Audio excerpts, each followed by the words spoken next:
Hello guys, नमस्ते, प्रणाम। फिर से स्वागत है हमारे YouTube channel Prajapati would master में। दोस्तों, प्लाई काटने से पहले सबसे जरूरी चीज होती है एक सीधा और मजबूत बॉटम, जो कटिंग को बिल्कुल परफेक्ट बनाने में मदद करता है। लेकिन क्या आपने कभी सोचा है कि यह सीधा बॉटम किस तरह से बनाया जाता है और किस तरह से तैयार किया जाता है? इसे बनाने में कौन कौन सी प्रक्रिया अपनाई जाती है और किन किन बातों का ध्यान रखना पड़ता है, आज के इस वीडियो में हम बताएंगे आपको एक सीधा बॉटम बनाने की पूरा तरीका, इस्तेमाल होने वाली सामग्री और बनाने की आसान प्रक्रिया। तो वीडियो को अंत तक जरूर देखें ताकि आप भी प्लाई की कटिंग के लिए एक परफेक्ट गाइड तैयार कर सकें। तो सबसे पहले हम जब साइड पर पहुंचते हैं तो कोई ऐसा प्लाई लंबा नहीं होता है जिससे हम प्लाई काट सकें, तो हमको प्लाई रखकर ही काटना पड़ता है एक बॉटम। तो हमने 7 इंच का बॉटम मैंने काट लिया हूँ, 8 इंच मार्किंग लगा के, और 7 इंच का मैंने बॉटम काट रहा हूँ। और बॉटम काटने के बाद एक आगे का क्या प्रोसेस होगा, वीडियो में बने रहिए, लास्ट तक कंटिन्यू देखिए, ठीक है?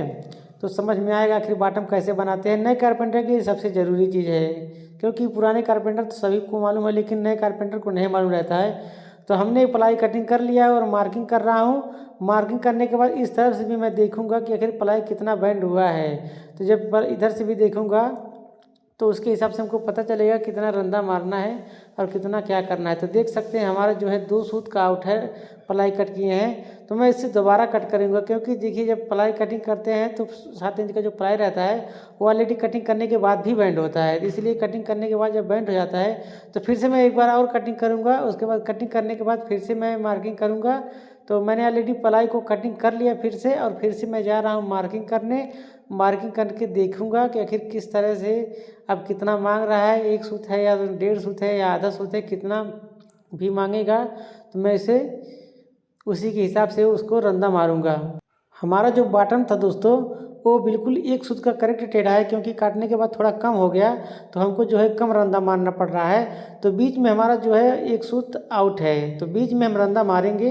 बीच में जैसे ही रंधा मारेंगे दोनों साइड कवर कर लेगा, क्योंकि दोनों साइड जो है हमारा खाली खाली है, बीच में चढ़ा हुआ है, इसलिए बीच में ही रंधा मारना पड़ रहा है। बीच में रंधा मारेंगे तो हमारा जो है परफेक्ट तरीके से बैठेगा। तो चलिए ठीक है, मैं जल्दी जल्दी मार ले रहा हूँ रंधा। मगर इस बीच आपको एक बात हमेशा ध्यान रखना चाहिए कि आप रंधा तो मार रहे हैं लेकिन एकदम परफेक्ट गोनिया में रंधा मारना चाहिए। रंधा अगर गोनिया में मारेंगे तो बिल्कुल अच्छा तरीका से दोनों तरफ से जब चेक करेंगे तो बिल्कुल बराबर आएगा। नहीं तो अगर क्रॉस मारेंगे तो हो सकता है इधर आधा सूत आउट हो, उधर से आधा सूत कम हो सकता है। इसलिए आपको बराबर एकदम परफेक्ट तरीके से जो है रंधा मारना है। और देख लीजिए, मैं रंधा मारने के बाद चेक कर रहा हूँ, गोनिया में राइट एंगल में चेक कर रहा हूँ तो हमारा बिल्कुल अच्छी तरीके से रंधा मारा रहा है। अगर थोड़ा बहुत आपका इधर उधर होता है तो उधर साइड से आप रंधा मार के उसको जो है उसको काटकोना में कर लीजिए, राइट एंगल में कर लीजिए, जिससे हमारा जो है बार बार पलट के देखने से जो है आउट ना बताए, नहीं तो आउट बताएगा तो दिक्कत हो जाएगा। चलिए फिर से मैं एक बार मार्किंग कर रहा हूँ, लेकिन एक बात का याद रखना है दोस्तों, जो एक बार मार्किंग मार दी है उसी मार्किंग पर दोबारा नहीं खींचना चाहिए, दूसरी मार्किंग पर खींचना है, क्योंकि उसी पे खींचेंगे तो आपका जो है हमेशा आउट बताएगा। तो दूसरे पे मैंने मार्किंग ऑलरेडी मार लिया हूँ और चेक कर रहा हूँ इधर कि परफेक्ट है कि नहीं परफेक्ट है। तो हमको लग रहा है थोड़ा सा भी बाकी है, क्योंकि भी देखिए मार्किंग मारने से पता चल जाता है कितना आउट है कितना आउट नहीं है। तो आधा सूत का मैंने परफेक्ट आउट और हो गया है, आधा सूत अब और रंधा जो है मारना पड़ेगा हमको। अब चलिए फिर रंधा मारते हैं।